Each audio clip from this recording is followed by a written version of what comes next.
ওই দেখ 500 টাকা পড়ে গেছে। ठीक है। 500 টাকা তো মেলা কষ্ট হয়ে পড়ে। টাকাটা যে তুলবি মেলা পরিশ্রম হবে, চল জায়গা। ওরে শরীরটা খুব ক্লান্ত রে, একটা বাড়িতে উঠতে পারে চাই না। মেলা পরিশ্রম করছি রে, শরীরটা চলে না। কি কি পরিশ্রম করছিস আজকে? আরে ভাত তুলে গেছি। হাই সুবহানাল্লাহ, তুই কষ্ট কি রে? আমার আম্মা আমার ভাত খাওয়াই দেয়, তাই সবাই যে গিলমো কি কষ্ট। ওই দেখ 500 টাকা পড়ে গেছে। ठीक है।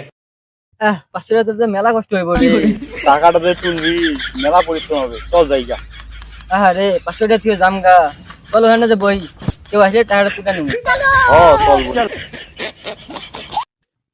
কি ব্যাপার, এই রাস্তাঘাট দেখতে মানুষও যায় না, এই টিয়াটা তুলতে তো মেলা খাটনি হইব। কেউ যদি রাস্তা দিয়ে যাইতো তাও টাকাটা তুলে দিত। আসলে তো কোনো তো মানুষই নাই, ধর টাকাটা তুলি গা। না, এত পরিশ্রম করতে পারতাম না। মনে হয় না যে কেউ আইবো, এক কাম করি ফোন দেই বন্ধুরে, বন্ধু আয় টাকাটা তুলে দিব। আরে ফোনটা বের করতে কি যে কষ্ট, দেই বন্ধুরে ফোনটা দেই।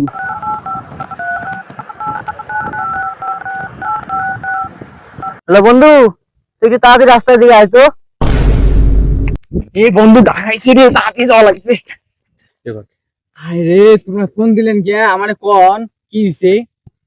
ও কথাটা কইতে তো কষ্টই হইব, হোক আসছে যেহেতু তাহলে কথাটা কই। টাকাটা পয়রা আছে, তুই পকেটে দে। টাকাটার যে ওজন আমার পকেটে নিতে পারতাম না, ওর পকেটে ভরে দে। টাকাটা তুইও লইতে পারছি না, আমিও লইতে পারতাম না। টাকাটা তুই লয়া জায়গা নিয়ে যা, কিছু কিনে পাঠাই দে।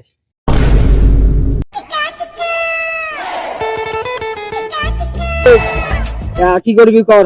হায় আল্লাহ, এটা তো অনেক ভারী, এটা আমি হাতে নিমু, আমি পারতাম না। তুই খোলা খোয়াই দে, 20 টাকা আবার দিমু এখন। আচ্ছা খাওয়াই দিমু গা, হোক খাগা। তোরা যে এত আইছে কিনে আনি খাবি তাও খাইস না। আরে তবে ভাই সম্ভব আমি কষ্ট রে। মজা আছে।